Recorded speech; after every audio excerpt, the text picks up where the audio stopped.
welcome to a very busy opening day of Multimodal 2026 at the NEC Birmingham.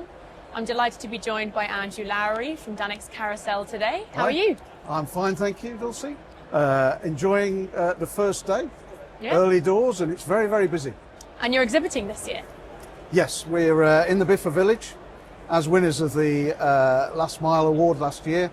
Congratulations. We got a spot in that Biffa Village, and it's advantageous really because it allows us to be present without worrying about organising a massive stand.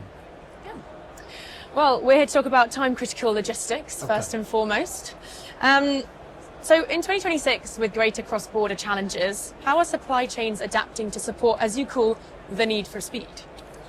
Well, it's an interesting challenge because the cross-border restrictions that have come in since Brexit really have made it more complicated, adding time to an already pressurised environment, trying to get parcel freight moved across border.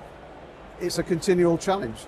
I think customers are starting to look at different ways they can overcome the time delays being caused by cross-border travel.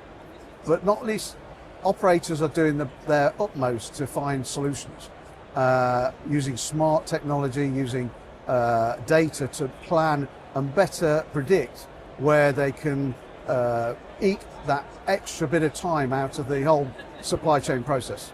Every minute counts, I'm Absolutely, sure. and unfortunately, you only have 60 minutes in an hour. I wish we could extend it. So everyone's talking about AI, you briefly touched on it just now, predictive tech. How much can automation realistically do to prevent a time-critical shipment from getting physically stopped at a border? All right, well, I'm not an AI expert before anybody asks. Neither am I. No. However, I understand the capabilities. I've seen sight of the capabilities of AI in crunching data much quicker. So we're back to the same old scenario of having to beat the clock. And if you do, data gives you the information to plan. And if you can manipulate and produce accurate information from that data quickly, the quicker you can do it, the quicker you can plan. The quicker you can plan, the quicker you can overcome the potential delays that can be faced when you're crossing any border in Europe as it stands today. And with the bureaucracy that's coming from nearly all the states, it's just going to get harder and harder, and there's going to be more complications. So data is the key, and AI is the way to use to really interrogate and interpret the data. But I think we need more expertise because people just say AI can do it. They don't really know what it can do, how it can work, what it can give us, but it's there. So I think 5 years hence, the question will be answered in a completely different way because our knowledge of AI in this industry will be so much greater by then. Yeah.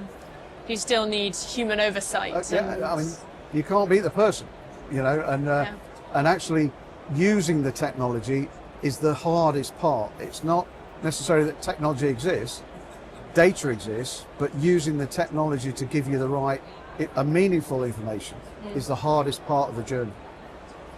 How do you think logistics providers and their customers need to rethink balancing speed, cost and resilience, specifically when it comes to time-critical logistics? Well, I think they have to embrace the whole supply chain concept. Previously,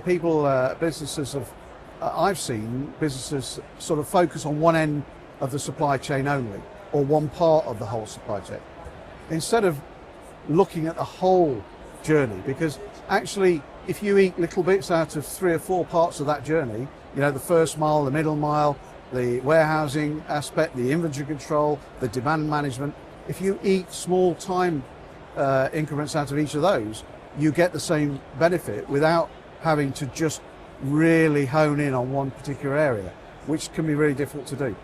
Logistics costs money to provide, but it's the whole supply chain you've got to look at, not just the final mile and not just inventory control. You put the two together, then you can have a real smart solution that answers as much of the demand that you can predict as possible. And how would you sum up the benefits of having a pan-European network such as Danx Carousel in helping all of the things that you've just touched on, all the Yeah. issues you just spoke about? Well, I like the fact that we are able to talk to clients about the beginning of their supplies journey to the end of their finished product journey.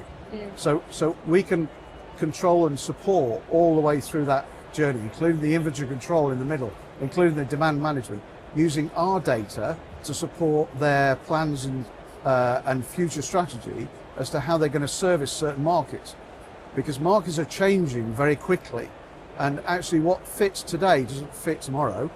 And what we have seen is many markets revert to what was in place before Brexit, for instance, where before Brexit, localized distribution centres was the real fad of industry to support close to the point of sale stock holding.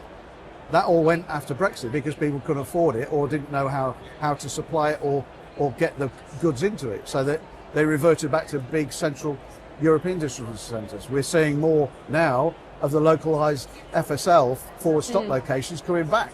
So everything's going around in circles.